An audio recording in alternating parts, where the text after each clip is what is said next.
ನಮಸ್ಕಾರ. ಹುಬ್ಬಳ್ಳಿ ಹರಟೆಯ ಎಲ್ಲ ವೀಕ್ಷಕರಿಗೆ ಆದರದ ಸ್ವಾಗತ, ಸುಸ್ವಾಗತ. ಪ್ರತಿ ಸಲ ಕಾರ್ಯಕ್ರಮ ಶುರು ಮಾಡ್ಬೇಕಾದ್ರೆ ನಾನು ಏನು ಹೇಳ್ತಿದ್ದೆ, ನನ್ನ ಕಾರ್ಯಕ್ರಮ ನೀವೆಲ್ಲ ನೋಡಿ ಆಶೀರ್ವಾದ ಮಾಡಿರಿ, ಇದನ್ನು ಬೇರೆ ಜನರಿಗೆ ಶೇರ್ ಮಾಡಿರಿ ಮತ್ತು ಲೈಕ್ ಮಾಡಿರಿ ಮತ್ತು ಸಬ್ಸ್ಕ್ರೈಬ್ ಮಾಡಿರಿ ಅಂತ ವಿನಂತಿ ಮಾಡ್ಕೋತಿದ್ದೆ. ಆದರೆ ಈ ಸಲ ಅದನ್ನು ನಿಮಗೆ ಬಿಟ್ಟಿದ್ದು. ನಾ ಏನು ಕೇಳ್ಕೊತೀನಿ ಅಂದ್ರೆ ನನಗೆ ಕ್ಷಮಾ ಮಾಡಿರಿ ಅಂತ. ಯಾಕೆ ಹೇಳ್ತೀನಿ ರೀ, 4 ತಿಂಗಳಾತು ನಿಮ್ಮನ್ನು ಭೇಟಿ ಆಗ್ಲಾರ್ದು. ಭಾಳಷ್ಟು ಜನ ನನಗೆ ಪರ್ಸನಲಿ ಮೆಸೇಜ್ ಮಾಡಿದ್ರಿ, ಫೋನ್ ಮಾಡಿದ್ರಿ, ಭೇಟಿ ಅದ ನಂಗೆ ಕೇಳಿದ್ರಿ ಯಾಕೆ ಹುಬ್ಬಳ್ಳಿ ಹರಟೆ ಶಾಂತ ಆಗ್ಯದ ಅಂಥೇಳಿ. ಏನಿಲ್ಲ, 4 ತಿಂಗಳಾತು, ಎಲ್ಲ ಹೊಸತನ್ನು ತೊಗೊಂಬರಬೇಕು ಅಂಥೇಳಿ. ಈಗ ನೋಡಿದರೆ ನಿಮ್ಗೆ ಗೊತ್ತಾಗಿರ್ಬೋದು, ಆಫೀಸ್ ಬಿಲ್ಡಿಂಗ್ ಚೇಂಜ್ ಆಗ್ಯದ್ರಿ, ಅಥವಾ ನಮ್ಮ ಸ್ಟುಡಿಯೋ ಚೇಂಜ್ ಆಗ್ಯದ, ಮತ್ತು ಸೆಟಪ್ ಚೇಂಜ್ ಆಗ್ಯದ, ಪ್ರೊಡಕ್ಷನ್ ಟೀಮ್ ಚೇಂಜ್ ಆಗ್ಯದ. ಇವತ್ತು ಪ್ರೊಡಕ್ಷನ್ ಯಾರು ಮಾಡ್ಲಿಕ್ಕತ್ತಾರ ಮತ್ತು ಎಡಿಟ್ ಯಾರು ಮಾಡ್ಲಿಕ್ಕತ್ತಾರಂತ ಈ ವಿಡಿಯೋದ ಕೊನೆಗೆ ನಿಮ್ಗೆ ಡೆಫಿನೆಟ್ಲಿ ತಿಳಿತದೆ. ಸೊ ಅದಕ್ಕೆ ಎಲ್ಲವನ್ನೂ ಹೊಸದಾಗಿ ತರಬೇಕು ಅಂಥೇಳಿ ಸ್ವಲ್ಪ ಡಿಲೇ ಆಯಿತು. ಆ ಸಂದರ್ಭದೊಳಗೆ ಅಪ್ಪನ್ನ ಕಳ್ಕೊಂಡೆ ನಾನು. ಹೀಗಾಗಿ ಆ ಒಂದು 2-3 ತಿಂಗಳ ನಿಮ್ಮನ್ನು ಭೇಟಿ ಆಗಲಿಕ್ಕೆ ಮತ್ತು ಹೊಸ ಪರಿಚಯವನ್ನು ಮಾಡಲಿಕ್ಕಾಗಿಲ್ಲ, ಅದಕ್ಕೆ ಕ್ಷಮಾ ಮಾಡಿರಿ ಅಂತ ಹೇಳ್ತಾ ವಿನೂತನವಾದ ಹುಬ್ಬಳ್ಳಿ ಹರಟೆ ಕಾರ್ಯಕ್ರಮಕ್ಕೆ ನಿಮಗೆಲ್ಲರಿಗೂ ಆದರದ ಸ್ವಾಗತ, ಸುಸ್ವಾಗತ. ನಿಮಗೆ ಗೊತ್ತಲ್ಲ, ನಮ್ಮ ಹುಬ್ಬಳ್ಳಿ ಹರಟೆ ವಿಶೇಷತೆ ನಮ್ಮ ಜನರನ್ನು ನಮ್ಮ ಜನರಿಗೆ ಪರಿಚಯಿಸೋದು. ನಿಮ್ಮೆಲ್ಲರಿಗೂ ಈ ಹುಬ್ಬಳ್ಳಿ ಹರಟೆಗೆ ಆದರದ ಸ್ವಾಗತ, ಸುಸ್ವಾಗತ.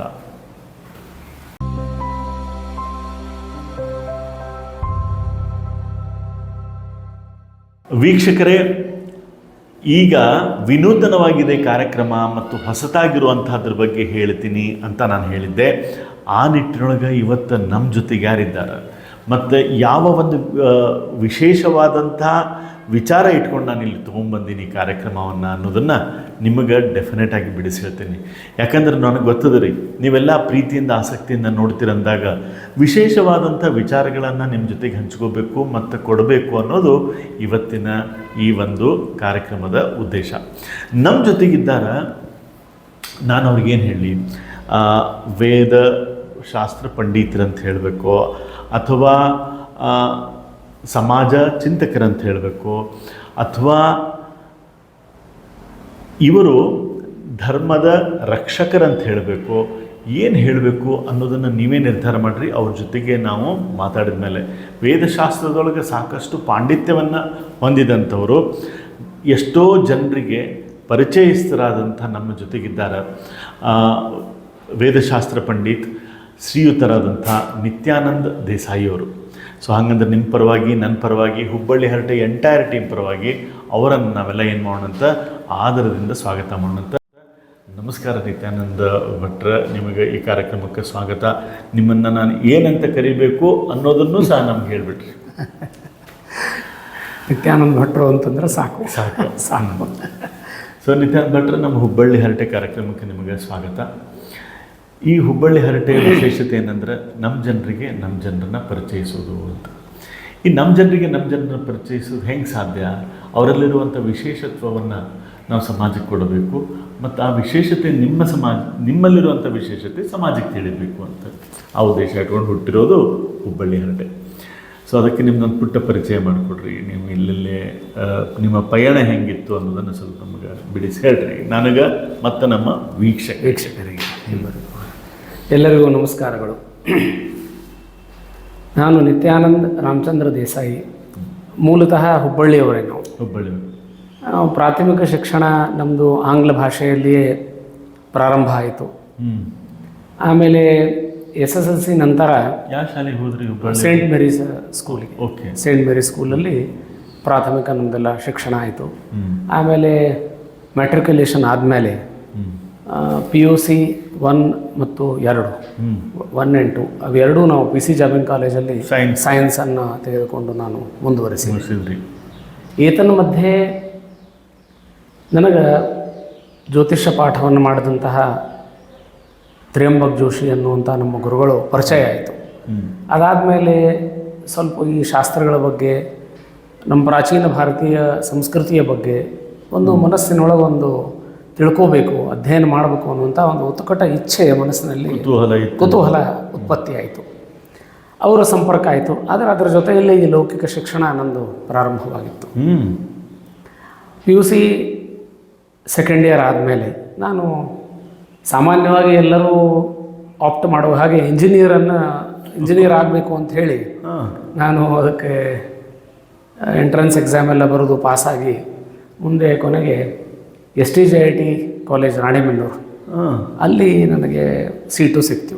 ಹಾಂ ಅಲ್ಲಿ ಹೋದಾದಮೇಲೆ ಫಸ್ಟ್ ಇಯರ್ ಮತ್ತು ಸೆಕೆಂಡ್ ಇಯರ್ವರೆಗೆ ಅಲ್ಲಿ ನಾನು ಮುಗಿಸಿದೆ.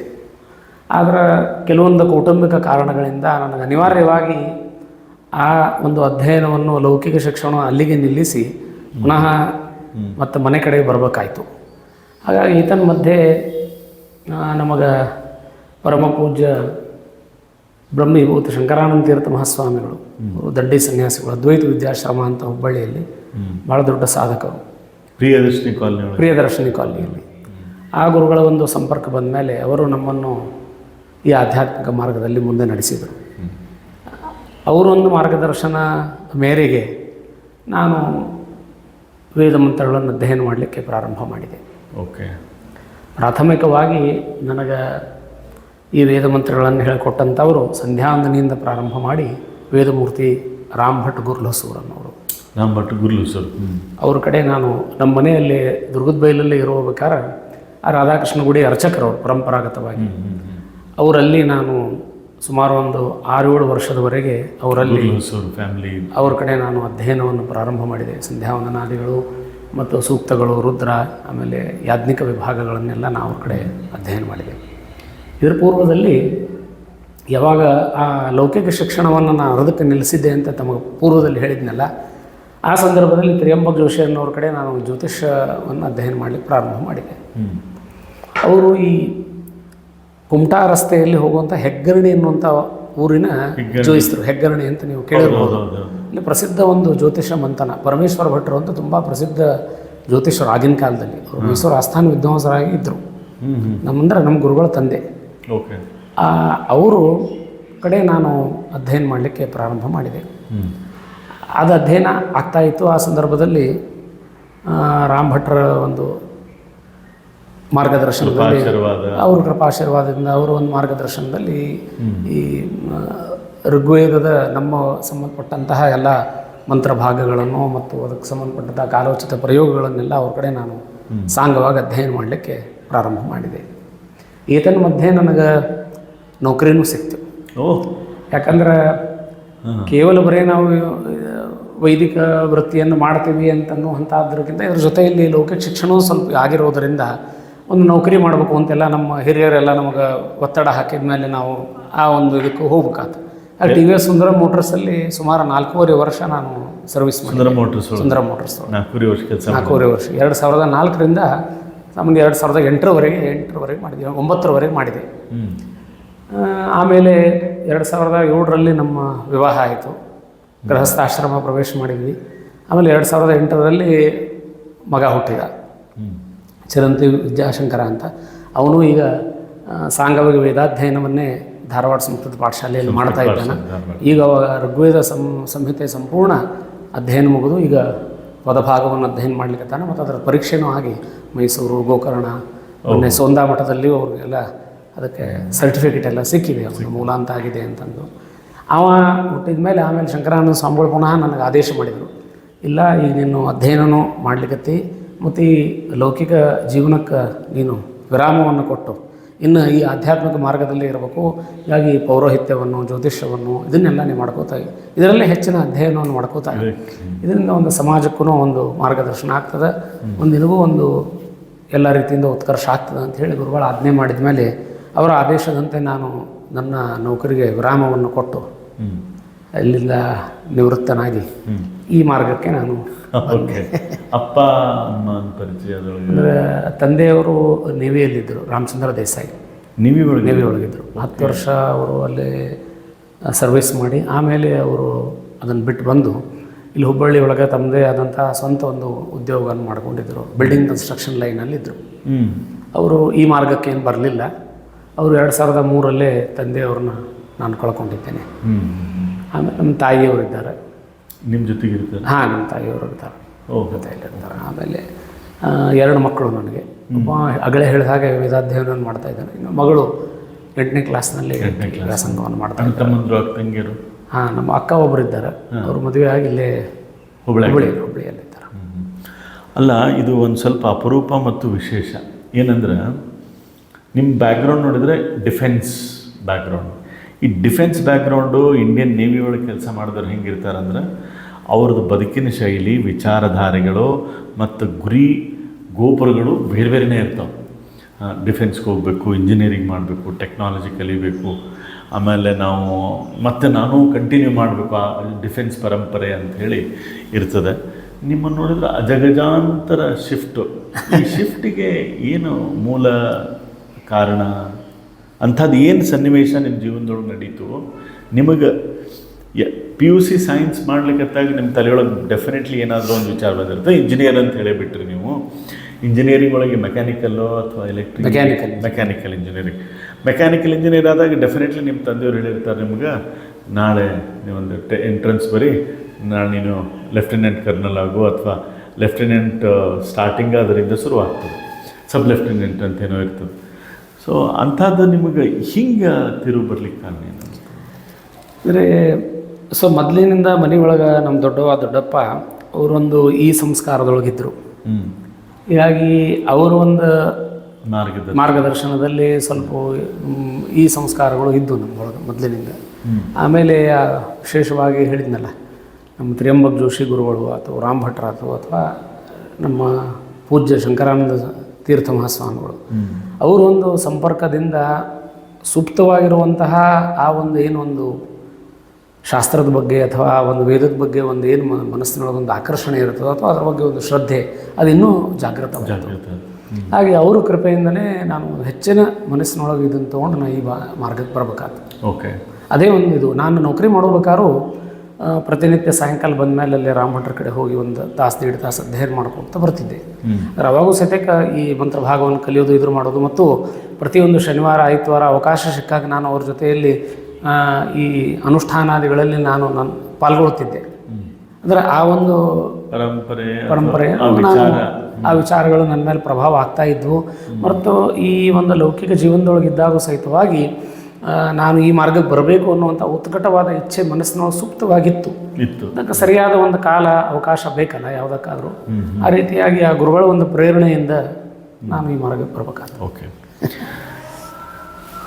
ನಿತ್ಯಾನಂದ ಭಟ್ರೆ ಇವತ್ತು ವಿಚಾರ ಮಾಡಿದರೆ ನಾವೆಲ್ಲರೂ ಟೆಕ್ನಾಲಜಿ ಜಗತ್ತಿನ ಕಡೆ ಹೊಂಟೀವಿ. ಆಮೇಲೆ ಪ್ರತಿಯೊಂದು ಮನೆಯೊಳಗೆ ಮೊದಲಿಗೆ ಹೆಂಗಿತ್ತು ಅಂದರೆ ಒಂದು 30-40 ವರ್ಷದಿಂದ ಒಂದು ಸಂಪ್ರದಾಯಸ್ಥ ಸಂಸ್ಕೃತ ಮನೆ ಇತ್ತು ಅಂಥೇಳಿ ನಾನು ಎಲ್ಲ ದರ್ಜೆಯ ವಿಚಾರಗಳಲ್ಲೂ ಹೇಳ್ತೀನಿ.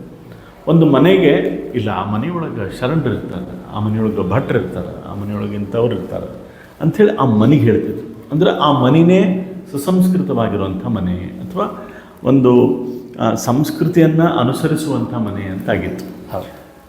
ಕಾಲ ಗತಿಸಿದ ಮೇಲೆ ಆ ಮನೆ ಒಳಗಡೆ ನಮ್ಮ ಸಂಸ್ಕೃತಿ ಈಗ ಅಡುಗೆ ಮನೆಯಲ್ಲಿ ಮಾತ್ರ ಇದೆ, ಪೂಜಾ ಕೊಠಡಿಯಲ್ಲಿ ಅದ ಅಂತ ಹೇಳ್ತಿದ್ರು. ಮತ್ತು ಸ್ವಲ್ಪ ಕಾಲ ಗತಿಸಿದ ಮೇಲೆ ಈಗ ನಿಮ್ಮ ಏನೇ ಸಂಪ್ರದಾಯ ನೀವಿದ್ರೂ ನಿಮ್ಮ ಪೂಜಾ ರೂಮ್ನಲ್ಲಿ ಅಷ್ಟೇ ಇದೆ ಅಂತ ಹೇಳುವಂಥ ಪರಿಸ್ಥಿತಿ ಇವತ್ತು ನಾವು ನೋಡ್ಲಿಕ್ಕೆ ಹೋಗಿ. ಆ ನಿಟ್ಟಿನೊಳಗಡೆ ಈ ಸಂಸ್ಕೃತಿ ಬಗ್ಗೆ ನಿಮ್ಮ ಅಭಿಪ್ರಾಯ, ನಿಮ್ಮ ವಿಚಾರ ಏನು ಅಂತ ನೀವೇನು ಹೇಳಲಿಕ್ಕೆ ಆಸೆ ಪಡ್ತೀರಿ ಈ ನಮ್ಮ ಸಂಪ್ರದಾಯ ಮತ್ತು ಸಂಸ್ಕೃತಿ ಬಗ್ಗೆ? ಒಂದು ಯಾವುದೇ ಒಂದು ಸಮಾಜ ಆಗಲಿ ಒಂದು ದೇಶ ಆಗಲಿ ತನ್ನನ್ನು ತಾನು ಗುರುತಿಸಿಕೊಳ್ಳೋದು ಒಂದು ಸಂಸ್ಕೃತಿಯಿಂದಲೇ. ಅನೇಕ ದೇಶಗಳನ್ನು ನೋಡ್ತೇವೆ, ಅಲ್ಲೆಲ್ಲೇ ಬೇರೆ ಬೇರೆ ಸಂಸ್ಕೃತಿಗಳಿರ್ತಾವೆ, ಬೇರೆ ಬೇರೆ ಧ್ಯೇಯೋದ್ದೇಶಗಳಿರ್ತಾವೆ. ಆದ್ರೆ ಈ ನಮ್ಮ ಭಾರತ ಅನ್ನುವಂಥದ್ದು ಒಂದು ನಾವು ದೇಶವನ್ನು ದೃಷ್ಟಿಯಲ್ಲಿ ಇಟ್ಟುಕೊಂಡು ವಿಚಾರ ಮಾಡಬೇಕಾದ್ರೆ ಇಲ್ಲಿ ಈ ಸಂಸ್ಕೃತಿಗೆ ಈ ಸಂಪ್ರದಾಯಗಳಿಗೆ ಬಹಳಷ್ಟು ಮಹತ್ವವನ್ನು ನಮ್ಮ ಪೂರ್ವಿಕರು ಕೊಟ್ಟಿದ್ದಾರೆ. ಅಂದರೆ ಮನುಷ್ಯನ ಜೀವನದ ಪರಮ ಧ್ಯೇಯ ಏನು ಅಂತನ್ನುವಂಥದ್ದು ನಮ್ಮ ಪ್ರಾಚೀನರು ಕಂಡುಕೊಂಡದ್ದೇನೆಂದರೆ ಭಗವತ್ ಪ್ರಾಪ್ತಿಯೇ ಆ ಜೀವನದ ಪ್ರಧಾನವಾಗಿರುವಂತಹ ಒಂದು ಉದ್ದೇಶ. ಇದನ್ನು ದೃಷ್ಟಿಯಲ್ಲಿ ಇಟ್ಟುಕೊಂಡು ನಮ್ಮ ಪ್ರಾಚೀನ ಸಂಸ್ಕೃತಿ ಮುಂದೆ ಬಂದದ್ದು. ಆ ನಿಟ್ಟಿನಲ್ಲಿ ನಾವು ಈಗಿನ ಕಾಲಘಟ್ಟದಲ್ಲಿ ಲೌಕಿಕ ಶಿಕ್ಷಣದಲ್ಲಿರಬಹುದು, ಬೇರೆ ಬೇರೆ ಮಾರ್ಗದಲ್ಲಿ ನಾವು ಇರಬೇಕಾಗ್ತದೆ. ಯಾಕಂದರೆ ಇದು ಅನಿವಾರ್ಯ ಅದ. ಆದರೆ ಇದ್ರ ಜೊತೆಯಲ್ಲಿ ನಮ್ಮ ಹಿಂದಿನವರು ಹಾಕಿಕೊಟ್ಟಂತಹ ಸಂಪ್ರದಾಯಗಳು ಮತ್ತು ಏನೊಂದು ಸಾಂಸ್ಕೃತಿಕ ಜೀವನ ಇದೆ ನಮ್ಮದು ಪದ್ಧತಿ, ವೈದಿಕ ಜೀವನ ಪದ್ಧತಿ, ಅದನ್ನು ನಾವು ಎಲ್ಲರೂ ಆದಷ್ಟು ಮಟ್ಟಿಗೆ ಪ್ರಯತ್ನ ಮಾಡಿ ನಾವು ಪರಿಪಾಲಿಸಬೇಕಾಗ್ತದೆ. ಕೇವಲ ಒಬ್ಬ ಮನುಷ್ಯನ, ನನ್ನ ಅನಿಸಿಕೆ, ಒಬ್ಬ ಮನುಷ್ಯನ ಜೀವನದ ಏನಂತೀವಿ, ಅವ ಸಫಲ ಆಗ್ಯಾನ ತನ್ನ ಜೀವನದೊಳಗೆ, ಸಕ್ಸಸ್ ಅಂತ ಏನು ಹೇಳ್ತೀವಿ, ಅದು ಕೇವಲ ಲೌಕಿಕದಿಂದ ಆಗೋದಿಲ್ಲ. ಲೌಕಿಕ ಇದು ಯಾಕಂದ್ರೆ ಲೌಕಿಕ ಆಸೆಗಳು ಇವತ್ತು ಒಂದು ನಮ್ದು ಈಡೇರ್ತದೆ, ನಾಳೆ ಮತ್ತೊಂದು ಬೇಕು ಅಂತ ಅಪೇಕ್ಷೆ. ಈ ಬೇಕು ಅನ್ನುವಂಥ ಅಪೇಕ್ಷೆಗಳು ಇದಕ್ಕೆ ಅಂತ್ಯವೇ ಇಲ್ಲ. ಮತ್ತು ಈಗಿನ ಕಾಲಘಟ್ಟದಲ್ಲಿ ನಾವು ನೋಡ್ತಾ ಇದ್ದೇವೆ, ಕೇವಲ ಆ ಲೌಕಿಕ ಅಪೇಕ್ಷೆಗಳನ್ನು ಪರಿಪೂರ್ಣ ಮಾಡ್ಕೋತ ಮನುಷ್ಯನ ಮನಸ್ಥಿತಿ ಹೆಂಗಾಗಿದೆ ಅಂದ್ರೆ, ಅದು ಅವನಿಗೆ ಪ್ರಾಪ್ತ ಆಗಲಿಲ್ಲ ಅಂದ್ರೆ ಅವನು ಭಯಂಕರ ಒಂದು ಅದರಿಂದ ವಿಮುಕ್ತನಾಗ್ತಾನೆ, ಒಂದು ಮಾನಸಿಕ ಚಾಂಚಲ್ಯಕ್ಕೆ ಒಳಗಾಗ್ತಾನೆ, ಮಾನಸಿಕ ಒಂದು ದುಗುಡಕ್ಕೆ ಒಳಗಾಗ್ತಾನೆ. ಓಕೆ, ಒಂದು ಸಣ್ಣ ವಿರಾಮದ ಮೇಲೆ ಕಲಿಕೆಯ ತೊಂದರೆ ಮತ್ತು ಕಲಿಕಾ ನ್ಯೂನ್ಯತೆ ಇವೆರಡೂ ಬೇರೆ ಬೇರೆ ಶಬ್ದ. ಆದರೆ ನಮ್ಮ ಪಾಲಕರಿಗೆ ದೊಡ್ಡ ಕನ್ಫ್ಯೂಷನ್ ಏನಂದರೆ, ನಮ್ಮ ಮಕ್ಕಳ ಹತ್ರ ಇರೋದು ತೊಂದರೆನೋ ಅಥವಾ ನ್ಯೂನ್ಯತೆನೋ ಅನ್ನೋದು. ಪಾಲಕರು ಇದನ್ನು ನಾವು ಅರ್ಥ ಮಾಡ್ಕೋಬೇಕು. ಯಾವಾಗ ಮಕ್ಕಳ ಕಲಿಕಾ ತೊಂದರೆ ಇರ್ತದೋ ಪಾಲಕರು ಕಲಿಬೇಕು, ಯಾವಾಗ ಮಕ್ಕಳ ನ್ಯೂನ್ಯತೆ ಇರ್ತದೋ ಮಕ್ಕಳು ಕಲಿಬೇಕು.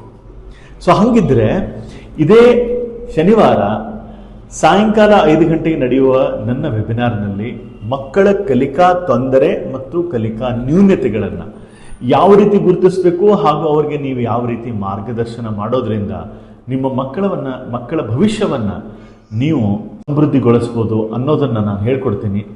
ಬನ್ನಿ, ಮಕ್ಕಳ ಕಲಿಕೆ ಹಾಗೂ ನಡವಳಿಕೆ ಬಗ್ಗೆ ತಿಳ್ಕೊಂಬೋಣಂತ. ಕೆಳಗೆ ಕೊಟ್ಟಿರುವ ಲಿಂಕನ್ನು ಕ್ಲಿಕ್ ಮಾಡಿ ರಿಜಿಸ್ಟರ್ ಮಾಡಿ. ನೀವು ಮತ್ತೆ ಭೇಟಿಯಾಗೋದು ಇದೇ ಶನಿವಾರ ಸರಿಯಾಗಿ 5 ಗಂಟೆಗೆ. ಅಲ್ಲಿವರೆಗೂ ನಿಮಗೆ ಶುಭವಾಗಲಿ. ನಮಸ್ಕಾರ ವೀಕ್ಷಕರೇ, ಮತ್ತೊಮ್ಮೆ ನಿಮಗೆ ಸ್ವಾಗತ ಸುಸ್ವಾಗತ. ನಮ್ಮ ಜೊತೆಗಿದ್ದಾರೆ ವೇದಮೂರ್ತಿ ಶ್ರೀಯುತರಾದಂಥ ನಿತ್ಯಾನಂದ ದೇಸಾಯಿ ಅವರು. ಅವ್ರ ಜೊತೆಗೆ ಮಾತಾಡ್ಲಿಕ್ಕತ್ತಾಗ ಏನು ಹೇಳಲಿಕ್ಕಿದ್ದು, ಅವ್ರ ಪರಿಚಯ ಆದಮೇಲೆ ನಮ್ಮ ಸಂಸ್ಕೃತಿ ಮತ್ತು ನಮ್ಮ ಪರಂಪರೆ ಯಾವ ರೀತಿ ನಡೀತಾ ಇದೆ ಮತ್ತು ನಡೆದು ಬಂದ ಹಾದಿಗಳನ್ನು ಹಂಚಿಕೊಳ್ತಾ ಇದ್ರು. ಮತ್ತೊಮ್ಮೆ ಸ್ವಾಗತ ಮಾತ್ರ ನಿಮಗೆ ಈ ಕಾರ್ಯಕ್ರಮಕ್ಕೆ. ಸೊ ಆಗಲೇ ನೀವು ಹೇಳಲಿಕ್ಕತ್ತಿದ್ರಿ, ನಮ್ಮ ಸಂಸ್ಕೃತಿ ಪರಂಪರೆ ಬಗ್ಗೆ ನೀವು ಮಾತಾಡ್ಲಿಕ್ಕತ್ತಿದ್ರಿ. ಸೊ ಅದನ್ನು ಮತ್ತೆ ಕಂಟಿನ್ಯೂ ಮಾಡ್ಬೋದಾ, ನೀವೇನು ಹೇಳಿ? ಅವಶ್ಯ. ಹಾಂ, ಹೇಳಿ. ಅದನ್ನೇ ಆಗಲೇ ನಾವು ಚಿಂತನೆ ಮಾಡ್ತಾ ಒಂದು ವಿಷಯವನ್ನು ತಮ್ಮ ಮುಂದೆ ನಾನು ಪ್ರಸ್ತಾವ ಮಾಡಿದೆ. ಲೌಕಿಕವಾಗಿ ಎಷ್ಟು ಉತ್ಕರ್ಷ ನಾವು ಹೊಂದಲಿಕ್ಕೆ ಪ್ರಯತ್ನ ಮಾಡಿದರೂ ಸಹಿತವಾಗಿ ಆಧ್ಯಾತ್ಮಿಕ ಹಿನ್ನೆಲೆ ಇರಲಾರ್ದನ್ನ ನಾವು ಒಂದು ಸಮಾಧಾನವನ್ನು ಪಡೀಲಿಕ್ಕೆ ಆಗೋದಿಲ್ಲ. ಈಗಿನ ಕಾಲ ಪರಿಸ್ಥಿತಿ ಒಳಗೆ ನಾವೆಲ್ಲರೂ ನೋಡ್ತಿರ್ತೇವೆ, ಎಲ್ಲರಿಗೂ ಎಲ್ಲ ಇದ್ರೂ ಒಂದು ಅಭಾವ ಅಂತ ಅವ್ರಿಗೆ ಅನಿಸ್ತಿರ್ತದೆ. ಹೀಗಾಗಿ ಈ ಅಭಾವವನ್ನು ತುಂಬೋದು ಹೆಂಗೆ ಅಂತ ನಮ್ಮ ಪ್ರಾಚೀನರು ಒಂದು ಕಲ್ಪನೆಯನ್ನು ಕೊಟ್ಟರು, ಅದೇ ಆಧ್ಯಾತ್ಮಿಕ ಜೀವನ ಅಂತ. ಅವಾಗಿನ ಕಾಲ ಜೀವನದೊಳಗೆ ನಾವು ವಿಚಾರ ಮಾಡಿದರೆ, ವೈದಿಕ ಕಾಲದ ಜೀವನದ ಒಂದು ಪರಿಕಲ್ಪನೆ ನಾವು ಮನಸ್ಸಿಗೆ ತಂದುಕೊಂಡ್ರೆ, ಅವು ಎಲ್ಲರೂ ಇದ್ದದ್ರೊಳಗೆ ಒಂದು ಸಂತೃಪ್ತಿಯಿಂದ ಜೀವನ ಮಾಡ್ತಿದ್ರು. ಒಟ್ಟು ಕುಟುಂಬ ಇರ್ತಿತ್ತು, ಕೂಡು ಕುಟುಂಬ. ಅದೀಗ ನಾವು ನೋಡ್ಲಿಕ್ಕೆ ಸಿಗುವುದಿಲ್ಲ. ಎಲ್ಲೋ ಒಂದು ಅಪರೂಪಕ್ಕೆ ಒಬ್ಬರ ಮನೆಯವ್ರು ನೋಡಿದ್ರೆ ಭಾರಿ ಸಂತೋಷ ಆಗ್ತಿರ್ತದೆ. ಎಷ್ಟೊಂದು ಅಗದಿ ಪ್ರೀತಿಯಿಂದ ಮನೆಯೊಳಗೆ ಯಜಮಾನರು ಮಾತಾಡ್ತಿರ್ತಾರೆ, ಹುಡುಗರು ಅಲ್ಲಿ ಅಡ್ಡಾಡ್ತಿರ್ತಾರೆ, ಮಧ್ಯಮ ವಯಸ್ಸದವ್ರು ಬಂದು ನೀರು ತಂದು ಕೊಡ್ತಾರೆ. ಅದು ನೋಡ್ಲಿಕ್ಕೆ ಚಂದ. ಈಗ ಅದು ಯಾವುದೂ ನಮಗೆ ಕಾಣಂಗಿಲ್ಲ. ಹೌದು. ಆಮೇಲೆ ಈ ರೀತಿಯಾಗಿ ಒಟ್ಟು ಕುಟುಂಬಗಳನ್ನು ನಾವು ಬಿಟ್ಟಿರೋದ್ರಿಂದ ಏನಾಗ್ಲಿಕ್ಕೆ ಅಂದ್ರೆ, ಆ ಸಂಬಂಧಗಳ ಸಣ್ಣ ಮಕ್ಕಳಿಗೆ, ಈಗ ಹೊಸ ಪೀಳಿಗೆಯವರಿಗೆ ಆ ಸಂಬಂಧಗಳ ಒಂದು ವ್ಯಾಲ್ಯೂ ಅಂತ ಏನು ಹೇಳ್ತೀವಿ ಅದೇ ಗೊತ್ತಾಗ್ತದೆ. ವ್ಯಾಲ್ಯೂ ಮತ್ತು ಪರಿಚಯದಿಂದ ಪರಿಚಯನೂ ಇಲ್ಲ, ಮೌಲ್ಯನೂ ಇಲ್ಲ, ಪರಿಚಯನೂ ಇಲ್ಲ. ಈ ರೀತಿಯಾಗಿ ಆಗ್ಬಿಟ್ಟದೆ. ಮತ್ತು ಎಲ್ಲರಿಗೂ ನಾವು ಸಾಮಾನ್ಯವಾಗಿ ಈಗ ಒಂದೇ ಮಕ್ಕಳು ಇರೋದ್ರಿಂದ ಮನೆಯೊಳಗೆ ಕಾಕು, ಮಾಮ, ಮಾಮಿ ಈ ಸಂಬಂಧಗಳೇ ಅವರಿಗೆ ಗುರ್ತಾಗ್ತಾ ಇಲ್ಲ. ಆದರೆ ಪ್ರಾಚೀನರ ಕಲ್ಪನೆ ಹಿಂದೆ ಇದ್ದಿದ್ದಿಲ್ಲ. ಒಟ್ಟು ಕುಟುಂಬ ಇರ್ತಿತ್ತು, ಒಬ್ಬರು ಹಿರಿಯರು ಇರ್ತಿದ್ರು, ಅವ್ರು ಯಾವ ರೀತಿ ಮಾರ್ಗದರ್ಶನ ಮಾಡ್ತಾರೋ ಹಂಗೆ ಎಲ್ಲರೂ ಅದನ್ನು ನಡೀತಿತ್ತು. ಅದರೊಳಗೆ ಒಬ್ಬರು ಈ ಧಾರ್ಮಿಕ ಅನುಷ್ಠಾನಗಳನ್ನ ನೋಡ್ಕೊಂಡು ಹೋಗೋ ಜವಾಬ್ದಾರಿ ಒಬ್ಬರದು. ಅಡಿಗೆ ಮನೆ ಕೆಲಸವನ್ನು ಮಾಡೋದು, ಅದಕ್ಕೆ ಬೇಕಾಗುವಂಥ ಎಲ್ಲ ವ್ಯವಸ್ಥೆಯನ್ನು ನೋಡ್ಕೊಂಡು ಒಬ್ಬರು ಜವಾಬ್ದಾರಿ. ಈ ಹೊರಗಿನೆಲ್ಲ ವ್ಯವಹಾರಗಳನ್ನು ಮಾಡೋದು, ವ್ಯವಸಾಯ ಒಬ್ಬರದ್ದು ಜವಾಬ್ದಾರಿ. ಈ ರೀತಿಯಾಗಿ ಒಂದು ನೋಡ್ಲಿಕ್ಕೆ ಒಂದು ಭಾಳ ಚಂದ ಇರ್ತದೆ. ನೀವು ಹೇಳಲಿಕ್ಕಂತ ನಂಗೆ ಒಂದು ಮಾತು ನೆನಪಾತು. ನಮ್ಮ ಹುಬ್ಬಳ್ಳಿ ಹರಟೆ ಒಳಗೆ 2ನೇ 3ನೇದು ಒಂದು ಶೂಟ್ ಮಾಡಿದ್ವಿ ನಾವು. ಅಲ್ಲೇ ಅವ್ರು ಹೇಳಿದ್ರು ನನಗೆ ಆ ಮಾತನ್ನು ನೀವು ವೀಕ್ಷಕರ ನಿಮ್ಗೆ ಗೊತ್ತದ ನಾ ಯಾವ ವಿಷಯ ಹೇಳಿಕತ್ತೀನಿ. ಅಲ್ಲೇ ಅವ್ರು ಏನು ಹೇಳ್ತಿದ್ರು ಅಂದರೆ ಎಂದೂ ನಮ್ಮ ಮನೆಯೊಳಗೆ ಯಾವ ಕೆಲಸನೂ ನಿಲ್ಲೋಂಗಿಲ್ಲ ಅಂತ. ಯಾಕಂದ್ರೆ ಈಗ ಒಬ್ಬವ ಟ್ರ್ಯಾಕ್ಟರ್ ಹೊಡ್ಯವನ, ಅವ ಟ್ರ್ಯಾಕ್ಟರ್ ಹೊಡ್ಯಾಕ ಅವಂಗೆ ಜ್ವರ ಬಂದು ಮಲ್ಕೊಂಡ್ರೆ ಇನ್ನು 8 ಮಂದಿ ಮಕ್ಕಳದಾವ ಯಾರೋ ಒಬ್ರು ತೊಗೊಂಡು ಹೋಗ್ತಾರೆ ಟ್ರ್ಯಾಕ್ಟರ್, ಕೆಲಸ ನಿಲ್ಲಂಗಿಲ್ಲ. ಈಗ ಅಂಥದ ನಮ್ಮ ಮನೆ ಮುಂದೆ 4 ಮಂದಿ ದಾಟಿದ್ರೆ ಒಂದು ಮನೆ ಐತ್ರಿ, ಒಂದು ಗಂಡ ಹೆಂಡತಿ ಮಕ್ಳು ಅದಾರ. ಆ ಮಕ್ಕಳು ವಯಸ್ಸಿಗೆ ಬಂದಾವ, ಹಿರೇ ಮಗನ ಲಗ್ನ ಆಗಿಲ್ಲ, ಇನ್ನು ಹುಡುಗಿನ ನೋಡಕ್ಕೆ ಕುಂತಾರೆ. ಅವ್ನು ಜ್ವರ ಬಂದ್ರೆ ಮನ್ಯಾಗ ಮಕ್ಕೊಂಡ ಅಂದ್ರೆ ಅವ್ರ ಮನೆಯನ್ನು ಅಷ್ಟು ಕೆಲಸ ನಿಂತಾವೆ. ಯಾಕಂದ್ರೆ ಸಣ್ಣವ್ ಕಲಿಯಾಕೆ ಹೋಗ್ತಾನ, ಈ ಕೆಲಸ ನಿಂತೋಗ್ತದೆ. ಆದ್ರೆ ನಮ್ಮ ಮನ್ಯಾಗ ಕೆಲಸ ನಿಲ್ಲಂಗಿಲ್ಲ ಅಂತಾರೆ. ಸೊ ಕೂಡು ಕುಟುಂಬದೊಳಗಿಂದು ಒಂದು ಬಹಳ ಅಡ್ವಾಂಟೇಜ್ ಏನಂದ್ರೆ ಯಾವತ್ತೂ ಆ ಕುಟುಂಬದೊಳಗೆ ಮೊಮೆಂಟಮ್ ಇರ್ತದೆ. ಅದನ್ನು ನೀವು ಅದನ್ನೇ ಹೇಳಿಕತ್ತೀನಿ. ಆ ರೀತಿಯಾಗಿ ಆ ಕೂಡು ಕುಟುಂಬ ನೋಡ್ಲಿಕ್ಕೂ ಚಂದ ಮತ್ತು ಅನುಭವಿಸ್ಲಿಕ್ಕೂ ಭಾಳ ಒಂದು ಚಂದ. ಆ ಒಂದು ಪರಂಪರೆಯಿಂದ ನಾವು ಸಂಪ್ರದಾಯದಿಂದ ಈಗ ದೂರ ಬರ್ಲಿಕ್ಕತ್ತೀವಿ. ಈಗ ಹೆಂಗೆ ನಾವು ಕಾಣ್ತೇವೆ ಅಂತಂದ್ರೆ, ಏನೋ ಒಂದು ಹಬ್ಬ ಹರಿದಿನಾದಿಗಳಿರ್ಬೋದು ಅಥವಾ ಮನೆಯೊಳಗೆ ಏನೋ ಹಿರಿಯರ ಒಂದು ಶ್ರಾದ್ದ ಇರ್ಬೋದು, ಆ ಸಂದರ್ಭದಲ್ಲಿ ಎಲ್ಲರೂ ಒಟ್ಟು ಒಂದು ಕಡೆ ಸೇರಿಕೊಂಡು ಒಂದು ಮಾಡುವುದು ಅನ್ನುವಂಥದ್ದು ಈಗ ಆಗ್ಲಿಕ್ಕತ್ತದ. ಅದು ಹಬ್ಬ ಹರಿದಿನದೊಳಗೆ ಊಟದ ಟೈಮಿಗೆ ಭೇಟಿ ಆಗೋದು ಅಂತ ಹಂಗೇನೋ ಒಂದು ಮೊದಲಿನ ಕಾಲದಾಗ ಹೋಗಿ ಏನು ಮಾಡೋದು. ಆಮೇಲೆ ಯಾವ ಮನೆಯೊಳಗೂ ನೋಡ್ರಿ, ಮನೆಯೊಳಗೆ ಒಬ್ಬರಿಗೆ ಏನಾದರೂ ಅನಾನುಕೂಲ ಆದ್ರೆ ಆರೋಗ್ಯದಿಂದ ಇರ್ಬೋದು, ಮತ್ತೇನೋ ಕಾರಣದಿಂದ ಅನಾನುಕೂಲ ಆಗಿದ್ರೆ ಅವರು ಸ್ಪಂದಿಸ್ಲಿಕ್ಕೆ ಇನ್ನೊಬ್ರು ಇರ್ತಿದ್ರು, ಆ ಕೆಲಸ ನಿಲ್ತಿದ್ದಿಲ್ಲ. ಅದು ಹೀಗಾಗಿ ಆ ರೀತಿಯಾದ ವ್ಯವಸ್ಥೆ ಈಗಿಲ್ಲ. ಹೀಗಾಗಿ ನಮ್ಮ ಸಂಸ್ಕೃತಿ ಏನು ಹೇಳ್ತದೆ ಅಂತಂದ್ರೆ ಅತಿಥಿ ಸತ್ಕಾರವನ್ನು ಹೇಳಿದೆ ನಮ್ಗೆ. ಆಮೇಲೆ ಪಶು ಪಕ್ಷಿಗಳು ಪ್ರಾಣಿಗಳು ಎಲ್ಲರೊಳಗೂ ಒಂದು ದಯೆ. ಧರ್ಮ ಅನ್ನುವಂಥದ್ದು ವೇದದ ಮೂಲ ಏನು, ವೇದವೇ ಧರ್ಮಕ್ಕೆ ಮೂಲ. ಧರ್ಮ ಅನ್ನೋದು ಧಾರಣೆ ಮಾಡ್ತದೆ ಅಂತ ನಮ್ಮ ಸಂಸ್ಕೃತಿಯನ್ನು. ಹಂಗಂದ್ರೆ ಆ ಧರ್ಮ ಏನು ಅಂತಂತಂದ್ರೆ ಕೇವಲ ನಾವು ಮನೆಯೊಳಗೆ ಕೂತ್ಕೊಂಡು ಪೂಜಾ ಮಾಡೋದು ಜಪ ಮಾಡೋದು ಇದು ಒಂದೇ ಧರ್ಮ ಅಲ್ಲ. ಧರ್ಮಕ್ಕೆ ಒಂದು ಭಾಗ ಅಷ್ಟೇ, ಆಚರಣೆ ಅದು. ಮೂಲ ಧರ್ಮ ಅಂದ್ರೆ ದಯೆ. ಎಲ್ಲರೂ ನಮ್ಮವರಪ್ಪ, ಎಲ್ಲರೊಳಗಿರುವ ಹೃದಯದೊಳಗಿರುವಂಥ ಭಗವಂತ ಅವನೇ ನನ್ನ ಹೃದಯದೊಳಗಿದ್ದಾನೆ, ಎಲ್ಲರೂ ನನ್ನನ್ನು ನಾನು ಕಾಣುವುದು. ದಯವೇ ಧರ್ಮದ ಮೂಲ. ಅದಕ್ಕೆ ಉದಾರ ಚರಿತಾನ ಅಂತ ವಸುದೈವ ಕುಟುಂಬಕಂ ಅಂತ ಹೇಳ್ತಾರೆ ನಮ್ಮ ಶಾಸ್ತ್ರ. ಉದಾರ ಚರಿತ್ರೆ ಉಳ್ಳವರೇನು ವಸುದೈವ ಕುಟುಂಬ, ಇಡೀ ಈ ಪ್ರಪಂಚವೇ ನಂದು ಅನ್ನುವಂಥದ್ದು ಈ ಒಂದು ಕಲ್ಪನೆಯನ್ನು ನಮ್ಮ ಪೂರ್ವಿಕರು ನಮಗೆ ಕೊಟ್ಟಿದ್ರು. ಈಗ ಹೆಂಗಾಗಿದೆ ಅಂದ್ರೆ ನಾವೆಲ್ಲ ಬೇರೆ ಬೇರೆ ಇರ್ಲಿಕ್ಕತ್ತ ಮೇಲೆ ನಾನು ನನ್ನ ಕುಟುಂಬ ಅಂದರೆ ನಾನು ನನ್ನ ಹೆಂಡತಿ ಮಕ್ಕಳು ಇದಕ್ಕೆ ಸೀಮಿತವಾಗಿರ್ತದೆ. ಲಿಮಿಟೇಷನ್ನಿಗೆ ನನಗೆ ಮತ್ತು ಇಷ್ಟಕ್ಕೆ ನಾನು ಸೀಮಿತ ಅನ್ನುವಂಥದ್ದು ಆಗ್ತದೆ. ಮನೆಯೊಳಗೆ ಯಾರೋ ಒಬ್ರು ಬಂದಾರಂತಂದ್ರೆ ಮೊದಲಿನ ಕಾಲದ ಭಾರಿ ಖುಷಿ ಆಗ್ತಿತ್ತು. ನಮ್ಮ ಮನೆಯೊಳಗೆ ನಾವೆಲ್ಲ ಸಣ್ಣವರಿದ್ದಾಗ ನಮ್ಮ ಮನೆಗೆ ಯಾರೋ ಸಂಬಂಧಿಕರು ಬಂದರು, ಯಾರೋ ಬಂದಾರಂದ್ರೆ ಭಾಳ ಇದು ಆಗ್ತದೆ ಅಂತ. ಈಗ ಆ ಇದನ್ನೇ ಇಲ್ಲ, ಯಾರ ಮನೆಗೆ ಯಾರು ಹೋಗೋದೇ ಇಲ್ಲ. ಏನೋ ಇದ್ದಾಗ ಆ ಕಾರ್ಯಕ್ರಮ ನಿಮಿತ್ತವಾಗಿ ಅದು ಏನು ಬರೋಬ್ಬರಿಯ ನೀವು ಹೇಳಿದ ಹಾಗೆ ಊಟದ ಹೊತ್ತಿಗೆ ಹೋಗೋದು, ಬಂದ್ಬಿಡೋದು, 12ಕ್ಕೂ 2 ಗಂಟೆ ಬಂದ್ಬಿಡೋದು. ಅಂದ್ರೆ ಆ ಒಂದು ಅಂತರಂಗದ ಸಂಬಂಧ ಅಂತ ಏನಿರ್ತಿತ್ತು, ಇದು ಕೇವಲ ಒಂದೇ ಸಂಪ್ರದಾಯ ಸಮುದಾಯಕ್ಕೆ ಸೀಮಿತ ಇಲ್ಲ. ಇದು ಎಲ್ಲ ಕಡೆ ಅದ, ಎಲ್ಲರೂ ಸೇರ್ಕೊಂಡೇವೆ ನಾವು ಇದರಲ್ಲಿ. ಎಲ್ಲರೂ ಸಿಕ್ಕಾಕೊಂಡೇವೆ. ಇದ್ರ ಕೇವಲ ಒಂದು ಸಂಪ್ರದಾಯ ಅಥವಾ ಒಂದು ಜಾತಿ ಅಥವಾ ಪಂಗಡ ಅಂತಿಲ್ಲ, ಎಲ್ಲರೂ ನಾವು ಇದರಲ್ಲಿ ಸಿಕ್ಕಾಕೊಂಡೇವೆ.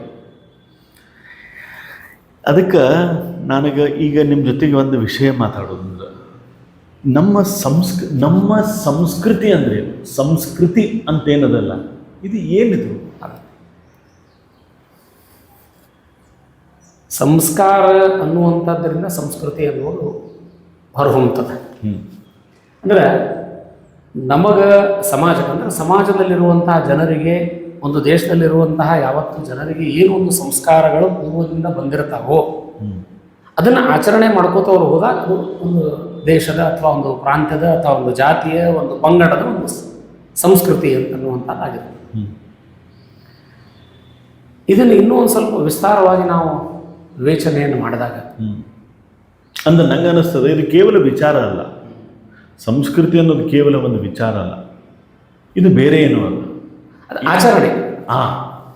ಅದು ಈ ಸಂಸ್ಕಾರಗಳಿಂದ ನಾವೇನೊಂದು ಸುಸಂಸ್ಕೃತರಾಗಿ ನಾವು ಆಚರಣೆಯನ್ನು ಮಾಡ್ತೇವೋ, ಧರ್ಮಕ್ಕೆ ಅವಿರೋಧವಾದಂತಹ ಒಂದು ಆಚರಣೆ ಏನು ನಮ್ದಿರ್ತದೋ ಅದು ನಮ್ಮ ಸಂಸ್ಕೃತಿ. ಓಕೆ.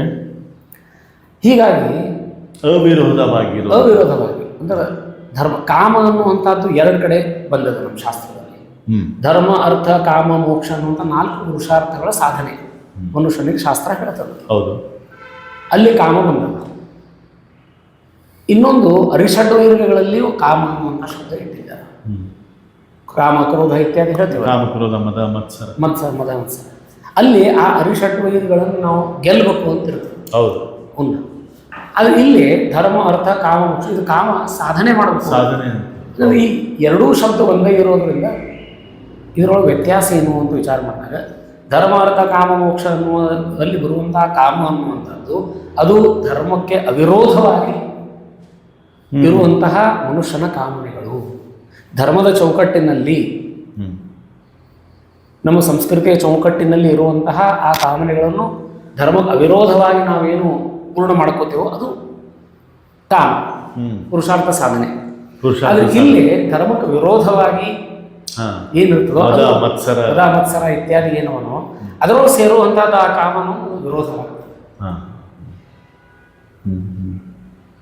ಹೀಗಾಗಿ ಈ ಪುರುಷಾರ್ಥಗಳನ್ನು ಸಾಧನೆ ಮಾಡುವ ಪಥದಲ್ಲಿ ನಮಗೆ ಧರ್ಮ ನಮಗೆ ಉಪದೇಶ ಮಾಡ್ತದೆ ಯಾವ ರೀತಿಯಾಗಿ ನಾವು ಮಾಡಬೇಕು ಅಂತ.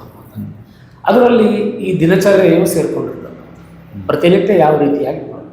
ಈಗ ಈ ಆಚರಣೆಗಳನ್ನು ಯಾಕೆ ಮಾಡಬೇಕು ನಾವು ಅಂತಂದ್ರೆ ಈ ಆಚರಣೆಗಳನ್ನು ಮಾಡ್ತಾ ಮಾಡ್ತಾ ಮಾಡ್ತಾ ಮನುಷ್ಯನ ಮನಸ್ಸು, ಬುದ್ಧಿ, ಅಂತಃಕರಣ ಇವಕ್ಕೆಲ್ಲ ಸಂಸ್ಕಾರ ಆಗ್ತದೆ. ಈ ಸಂಪ್ರದಾಯದ ಆಚರಣೆಯನ್ನು ಮಾಡೋದ್ರಿಂದ ಈಗ ರಹರ ಸಂಧ್ಯಾ ಉಪಾಸೀತ ಅಂತ ಅಂದರೆ ಬೆಳಿಗ್ಗೆ ಮತ್ತು ಒಂದು ಉಪನಯನ ಆದಮೇಲೆ ಆ ವಟು ಏನಿರ್ತಾನೋ ಅವು ಬೆಳಿಗ್ಗೆ ಮತ್ತು ಸಾಯಂಕಾಲ 2 ಹೊತ್ತು ಸಂಧ್ಯಾವಂದನೆಯನ್ನು ಮಾಡಬೇಕು. ವಸ್ತುವ ತ್ರಿಕಾಲದಲ್ಲಿ ಮಾಡಬೇಕು, ಇಲ್ಲ ಕೊನೆ ಪಕ್ಷ 2 ಹೊತ್ತಾದರೂ ನಾವು ಸಂಧ್ಯಾವಂದನೆಯನ್ನು ಮಾಡಬೇಕು. ಹೀಗಾಗಿ ಈ ಸಂಸ್ಕಾರಗಳ ಅರ್ಥ ಯಾವಾಗಿರ್ತಂದ್ರೆ ಅದನ್ನು ಆಚರಣೆ ಮಾಡಿದರೆ ಮಾತ್ರ ಅದರ ಅರ್ಥ ಇರ್ತದೆ. ಸಂಸ್ಕಾರಗಳನ್ನು ಮಾಡಿಕೊಂಡು ಅದನ್ನು ನಾವು ಆಚರಣೆಯನ್ನು ಮಾಡಲಿಲ್ಲ ಅಂತಂದ್ರೆ ಅದು ಪ್ರಯೋಜನ ಹೆಚ್ಚಾಗಂಗಿಲ್ಲ. ಮನುಷ್ಯನಿಗೆ ಏನಿರ್ತಂದ್ರೆ ಬೀಜ ಮತ್ತು ಗರ್ಭ ಅನ್ನುವಂಥ 2 ದೋಷಗಳನ್ನು ತೆಗೆದುಕೊಂಡು ನಾವು ಬಂದಿರ್ತೀವಿ, ತಂದೆ ತಾಯಿಯಿಂದ ಪಡೆದಿರ್ತೀವಿ. ಅದಕ್ಕೆ ಬೈಜಿಕ, ಗಾರ್ಭಿಕ ಅನ್ನುವಂತಹ ದೋಷಗಳನ್ನು ಅಂತ ಹೇಳ್ತಾರೆ. ಈ ಸಂಸ್ಕಾರಗಳಿಂದ ಈ ದೋಷಗಳ ಪರಿಮಾರ್ಜನೆ ಆಗ್ತಿರ್ತದೆ. ಆಮೇಲೆ ಒಂದು ಸಣ್ಣ ಉದಾಹರಣೆ ನಾವು ವಿಚಾರ ಮಾಡಬೇಕಾದ್ರೆ ಒಂದು ಪಾಚೆಗಟ್ಟಿರುವಂಥ ನೀರು ಇರ್ತದೆ, ಅದು ನಾವು ಮೇಲಿನ ಪಾಚೆಯನ್ನು ಸರಿಸ್ಬೇಕಾಗ್ತದೆ. ಅವಾಗ ಶುದ್ಧ ಜಲ ನಮಗೆ ಸಿಗ್ಲಿಕ್ಕೆ ಶಕ್ಯ.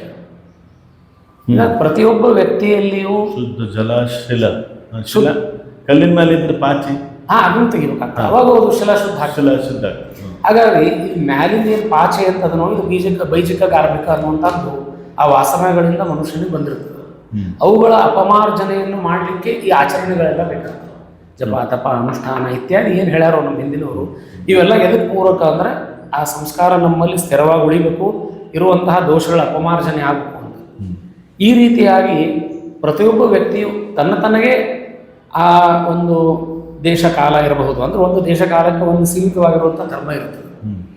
ಅದನ್ನು ಅವರು ಆಚರಣೆ ಮಾಡಬಹುದು. ಜಾತಿ, ಪಂಗಡ ಮತ್ತು ಲಿಂಗ ವಿಶೇಷ ಹೀಗೆ ಬೇರೆ ಬೇರೆ ಭೇದ ಮಾಡಿ ಧರ್ಮಶಾಸ್ತ್ರದಲ್ಲಿ ಹೇಳಿದ್ದಾರೋ ಅವುಗಳನ್ನು ಅವರು ಆಚರಣೆ ಮಾಡುವುದರಿಂದ ಅವರು ಸುಸಂಸ್ಕೃತ ಆಗ್ತಾರೆ, ಅವರು ಸಂಸ್ಕಾರ ಆಗ್ತದೆ.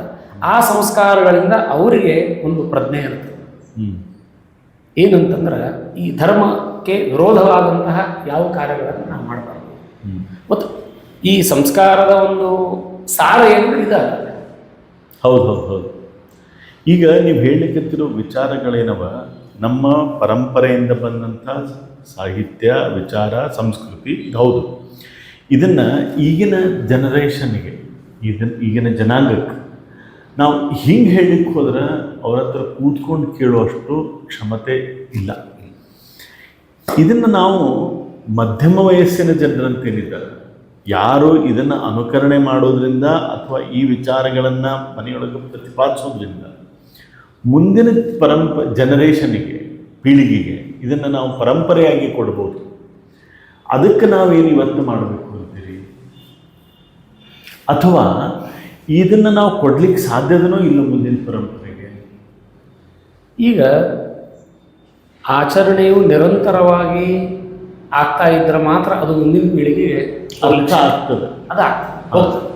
ಈಗ ಉದಾಹರಣೆಗೆ ನಿಮ್ಮ ತಂದೆಯವರು ಅವ್ರ ತಂದೆಯವರಿಂದ ನಿಮ್ಮ ತಂದೆಯವರಿಗೆ ಒಂದು ಬಳವಲಿಯಾಗಿ ಒಂದು ಸಂಸ್ಕಾರಗಳು ಬಂದಿರ್ತಾವೆ, ಆಚರಣೆಗಳು ಬಂದಿರ್ತಾವೆ. ಕುಲಾಚಾರ ಅಂತ ಹೇಳ್ರಿ, ಅದನ್ನು ಅವ್ರು ಆಚರಣೆ ಮಾಡಿದ್ರು ಅಂತ ತಂದೆಯವರು ಮಾಡಿದ್ರು. ಅದನ್ನು ನೋಡಿ ಬೆಳೀತಾ ನಿಮಗೆ ಆ ಸಂಸ್ಕಾರಗಳಾದವು, ಅದನ್ನು ನೀವು ಆಚರಣೆಯನ್ನು ಮಾಡ್ತೀವಿ.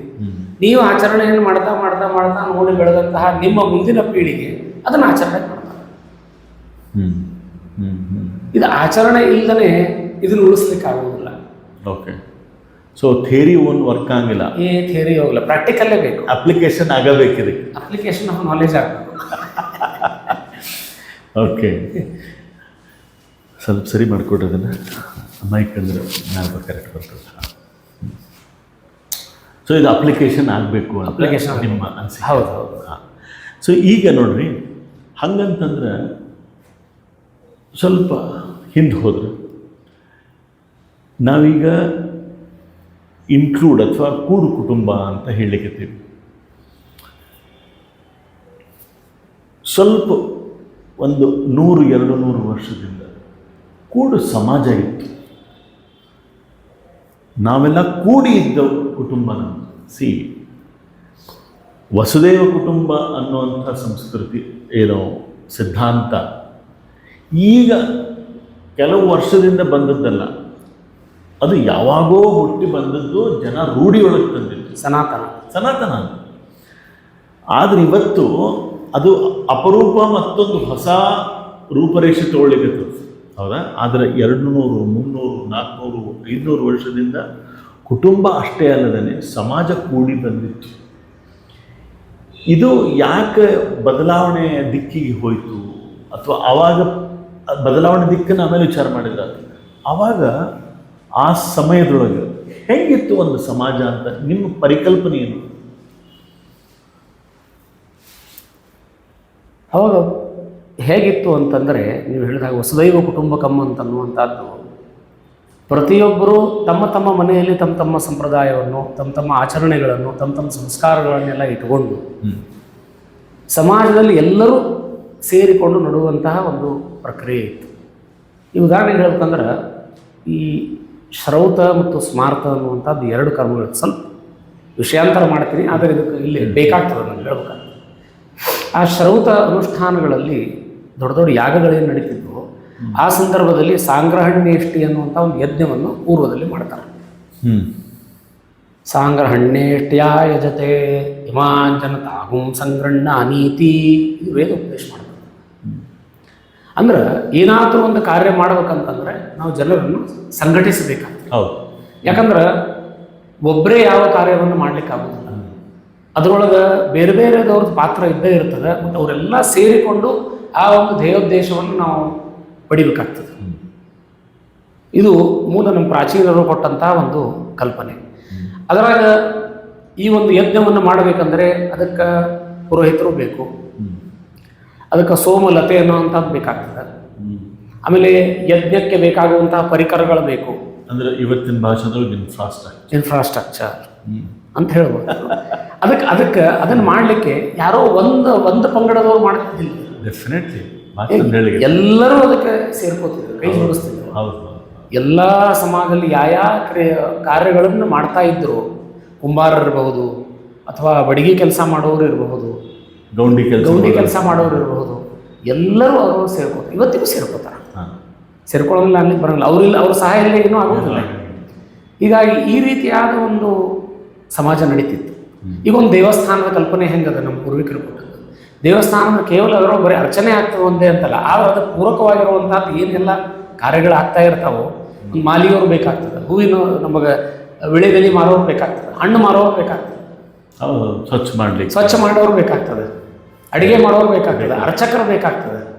ಎಲ್ಲ ಕೆಲಸಕ್ಕೂ ಅಲ್ಲಿ ಒಂದು ಅವಕಾಶ ಇದೆ. ಅಂದರೆ ಇತಿಹಾಸದೊಳಗೆ ನಾವು ನೋಡಿದಾಗ ಸಮಾಜವೇ ಕೂಡಿತ್ತು ಅನ್ನುವಂಥ ಒಂದು ಕಲ್ಪನೆ ನಿಮ್ಮ ವಿಚಾರ. ಅದ್ಭುತವಾದಂಥ ಮಾತನ್ನು ಹೇಳಿದ್ದು. ಸೊ ಇದು ಮತ್ತೆ ನಮ್ಮ ಸಮಾಜದಲ್ಲಿ ಮರುಕಳಿಸಿ ಬಂದರೆ ಏನಾಗ್ತದೆ ಅನ್ನೋದನ್ನು ವೀಕ್ಷಕರೇ, ನನಗೆ ಗೊತ್ತಿದೆ ನಿಮ್ಮ ಉತ್ಸಾಹ ಇನ್ನೂ ಹೆಚ್ಚಾಗ್ತಾ ಇದೆ ಅಂತ. ಇವತ್ತಿಗೆ ಈ ಹುಬ್ಬಳ್ಳಿ ಹರಟೆಯ ಭಾಗ 1 ಸಂಸ್ಕೃತಿ ಮತ್ತು ಸಂಸ್ಕಾರ ಅನ್ನೋದನ್ನು ಇಲ್ಲಿಗೆ ನಾವು ಕಾಮ ಕೊಡ್ತಾ ಇದ್ದೀನಿ, ಪೂರ್ಣ ವಿರಾಮ ಅಲ್ಲ. 2ನೇ ಭಾಗದಲ್ಲಿ ಇನ್ನೊಂದಿಷ್ಟು ವಿಶೇಷವಾದ ವಿಚಾರಗಳನ್ನು ನಿಮ್ಮ ಜೊತೆಗೆ ಮತ್ತೆ ನಾನು ನಿಮಂತ್ರಣ ಮಾಡ್ಕೋತೀನಿ. ನಿತ್ಯಾನಂದ ಭಟ್ರಿಗೆ ನಮ್ಮ ಕಾರ್ಯಕ್ರಮಕ್ಕೆ ಮತ್ತೊಂದು ಬರಬೇಕು, ಈ ವಿಷಯದ ಮುಂದಿನ ವಿಚಾರವನ್ನು ಹಂಚಿಕೊಳ್ಬೇಕು ಅಂತೇಳಿ.